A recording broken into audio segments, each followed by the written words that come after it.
আমি একটা গার্মেন্টস ফ্যাক্টরিতে চাকরি করতাম। সেখানে আমার যে বস ছিলেন, ওনার কোনো সন্তান ছিল না। বস একদিন আমাকে ডেকে বললেন, "নীরা, তোমাকে আমি তোমার বেতন দ্বিগুণ বাড়িয়ে দিব। কিন্তু এর বিনিময়ে তোমাকে আমার কিছু শর্ত মেনে নিতে হবে।" আমি ছিলাম ভীষণ গরিব ঘরের মেয়ে। আমি তাকে জিজ্ঞেস করলাম, "কী শর্ত স্যার?" সে আমাকে বললেন, "তোমাকে তোমার গর্ভ ভাড়া দিতে হবে। আর এর বিনিময়ে আমি তোমাকে 10 লক্ষ টাকা দিব। যদি তুমি রাজি থাকো তাহলে কাল অফিস শেষ হলে আমার সাথে দেখা করবে।" এরপরে সেদিন অফিস শেষ করে আমি বাসায় যাই। বাসায় গিয়ে আমার মাকে সব কথা খুলে বলি। তখন আমার মা বললেন, "সমস্যা কী? যেখানে আমরা ভাত খেতেই ভাত পাই না, সেখানে যদি কেউ একটা শর্ত মানার জন্য 10 লক্ষ টাকা দেয়, তাহলে সে যে শর্তই দিক না কেন, তুই রাজি হয়ে যা মা, এতে কোনো সমস্যা হবে না।" মায়ের মুখে এই কথা শুনে পরের দিন অফিসে গিয়ে আমি বসকে বলি, "স্যার, আমি আপনার শর্ত মানতে রাজি আছি।" আর স্যার এই কথাটা শুনে খুব খুশি হয়ে যান এবং আনন্দে সে হাসতে থাকেন। বস তখন খুশি হয়ে আমার হাতে 2 লক্ষ টাকা ধরিয়ে দেয়। জীবনে এই প্রথম এতগুলো টাকা একসাথে হাতে নিয়েছি। এর আগে কখনো আমি 10,000 টাকার বেশি চোখেও দেখিনি। সেখানে এখন আমার হাতে এতগুলো টাকা। আমি যেন আনন্দে গদগদ হয়ে গেছি। আমি আসলে তখনও জানতাম না বস আমাকে কি শর্ত দিবেন বা এই গর্ভ ভাড়া দেওয়ার মানেটা কি। আমি সেদিন বাসায় গিয়ে আমার মাকে 2 লক্ষ টাকা হাতে দিলাম।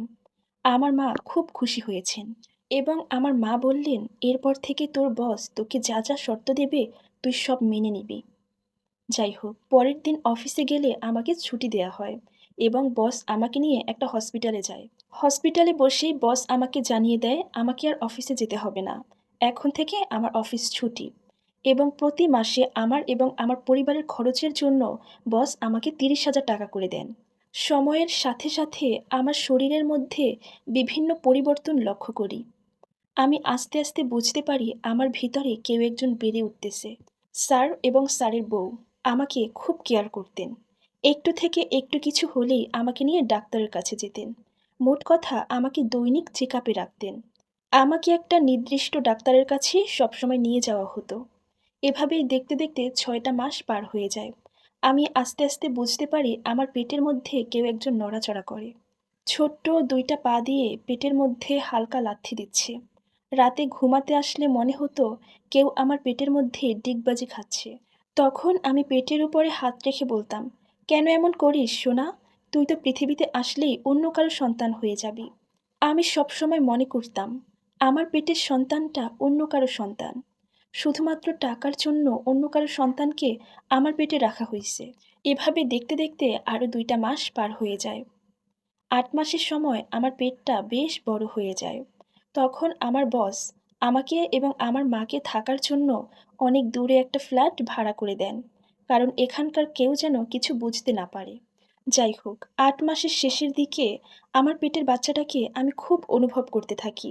আস্তে আস্তে ওর প্রতি আমার খুব মায়া হয়ে যায়। যখন আমার প্রেগনেন্সির 9 মাস শুরু হয়, তখন বস আমাকে নিয়ে আবারও চেক আপে যায়।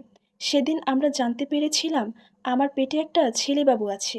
এই খবরটা পেয়ে বস এবং তার বউ খুব খুশি হয়েছিল, কিন্তু আমার ভেতরটা দুমড়ে মুচড়ে শেষ হয়ে যাচ্ছিল। আমার বারবার মনে হচ্ছিল এই বাচ্চাটা পৃথিবীতে আসলেই তো তারা নিয়ে যাবে। সেদিন বাসায় এসে আমি মাকে জড়িয়ে ধরে কাঁদতে কাঁদতে বললাম, "মা, আমার পেটে যে সন্তানটা বড় হইতেছে ও তো আমারও সন্তান বলো, কিন্তু ও পৃথিবীতে আসলেই ওকে অন্য কেউ নিয়ে যাবে। এটা কি করে হয় মা?" সেদিন আমার মাও চুপ ছিলেন, কারণ সেও নিরুপায়। ইতোমধ্যে বসের দেয়া 10 লক্ষ টাকা দিয়ে আমাদের গ্রামে একটা বাড়িও করা হয়েছে এবং বলা হয়েছে বাচ্চাটা হয়ে গেলে আরও 10 লক্ষ টাকা দিবে। ঠিক এমনটাই কথা হয়েছিল আমাদের। অবশেষে ঘনিয়ে এলো সেই সময়। 9 মাসের দ্বিতীয় সপ্তাহে আমার ডেলিভারি পেইন ওঠে। তখন আমি মাকে বলেছিলাম, "মা, আমি যে অসুস্থ এই কথাটা ওদেরকে জানিও না। চলো আমরা দূরে কোথাও পালিয়ে যাই। কিন্তু তবুও আমার বাচ্চাকে আমি অন্য কাউকে দিব না।" সেদিন আমার মা, সেও আমার মনের অবস্থাটা বুঝতে পারে। কিন্তু আমরা নিরুপায়। এই বাচ্চাটাকে আমাদের কাছে রাখার ক্ষমতা আমাদের নেই। কারণ বস যে 10 লক্ষ টাকা আমাদেরকে দিয়েছিলেন, সেই টাকা তাকে আর ফেরত দিতে পারবো না। সেদিন রাতেই আমার অসুস্থতার কথা মা বসকে জানায়। এরপর আমাকে অতি দ্রুত হসপিটালে নেওয়া হয়। হসপিটালে যাওয়ার পর আল্লাহ তাআলার অশেষ কৃপায় নরমাল ডেলিভারির মাধ্যমে আমার সন্তানটা পৃথিবীর মুখ দেখে। সেদিন আমার ছেলেটার কান্না আমি নিজের চোখে দেখেছিলাম। এরপর নার্স বাচ্চাটাকে তুলে আমার বুকে দিয়েছিল।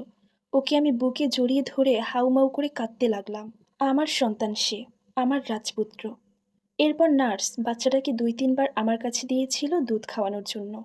এরপর আমি কাঁদতে কাঁদতে বসকে বললাম, "স্যার, আপনি যে আমাকে টাকা দিয়েছিলেন আপনি সেই টাকা নিয়ে যান। বিনিময়ে আমার ২ টো কিডনি নিয়ে যান। আপনার দেয়া টাকায় আমার বাবা গ্রামে বাড়ি করেছেন। সেই বাড়িটাও আপনি নিয়ে যান। কিন্তু আমার সন্তানটাকে আমার থেকে নিয়েন না।" আমার এই কথা শুনে বস আমার গালে ঠাস করে একটা থাপ্পড় দিয়ে বলেন, "তোর এখন এইসব কথা বলতে লজ্জা লাগে না? তোর কথা মতোই তো এতদিন আমরা তোর জন্য অপেক্ষা করছি।"